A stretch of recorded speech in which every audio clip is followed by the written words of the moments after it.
این قسمت میخوایم بریم سراغ سایز ماشین ها و ورکشاپ که میتونه بهتون کمک کنه. ورکشاپ از تاون هال 12 باز میشه و میتونید توش یه سری ماشینالات جنگی درست کنید که تو حمله کمکتون کنن. همونطور که میبینید اینا تنوعشون خیلی کمه، کلا 7 و با آپگرید کردن ورکشاپتون میتونید به بقیهش دسترسی داشته باشید. اولی سایز ماشینی که باش کار داریم والوریکر هست، یک ماشینی که با یک مشتی حمله میکنه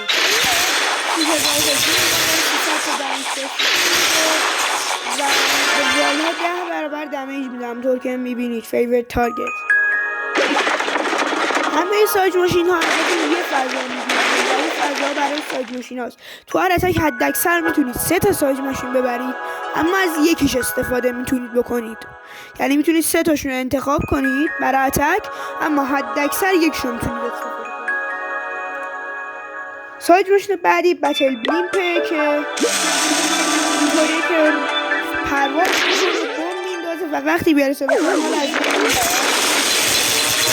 این کار دمیج داره یه سطح دمیج وقتی از بین میره و این سطح دمیج با هر بمبه. یه چیزی اینه بالونه و میاد این بالون خیلی مکانیزم های شبیه به اون داره، دیفنس و دمیجش خیلی بالاست. پس برای حمله هوایی که مخصوصا بالون دارن یه انتخاب خیلی خوبه. بعدی سایز برعکسه که این برای حمله زمینی خوبه. همونطور که می‌بینید اولش بهتون یه پکا میره و 8 پکا بیشتر میشه، در نهایت 2 تا پکا و حالا 10-12 تا ویزا.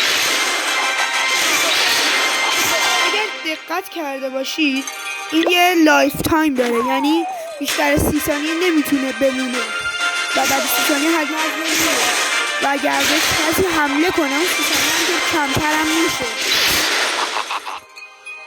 بعدی لاگ لانچره که این هم لایف تایم 30 ثانیه‌ای داره که با آپگرید کردن یه مقدار میتونه بیشتر آپگرید. این که 4000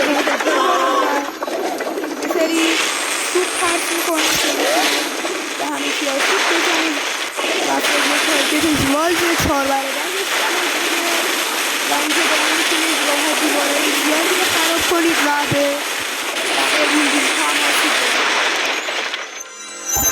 سایز جشن بعدی فلینگوه که این لایف تایمش خیلی بیشتر اوناست. لایف تایم 100 ثانیه داره، دمیج پر سکند مکس دمیج پر سکند 80 تاست، یعنی چی وقتی شلیکشو میکنه اینا هی دمیج میدن، یعنی دیگه نمیدن 3 تا همینطوری دمیج میدن، بعد مثلا 10 ثانیه بعد از بین میرن.